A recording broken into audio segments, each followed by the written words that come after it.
I'm backing the Dolphins attack against the Dragons defense. Gonna tell you why, but just remember, enjoying our tips and following them, get the notifications by subscribing to the channel. Now, yes, the Dolphins attack averaging 29.75 points in their last 8 games, and they put 44 on the Canterbury Bulldogs before their bye last week without the hammer in their side. Look, the problem for the Dolphins this year has been consistency, and they're gonna need to find it if they want to make the 8 for the first time in the club's short history.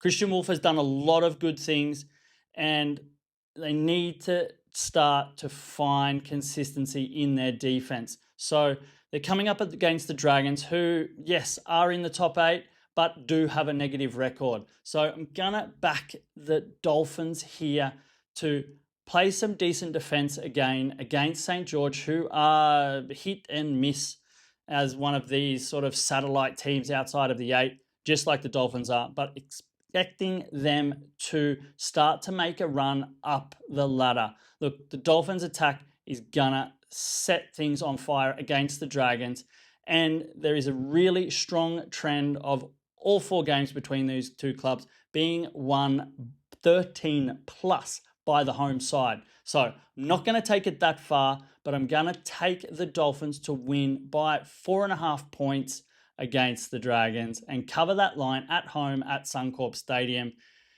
And you've got to back Herbie Farnworth. You're getting 225 at a lot of the bookies out there for Herbie Farnworth to score a try. Now, he's scored in 7 straight matches, so getting double your money on a guy that has scored in 7 straight games feels like a steal.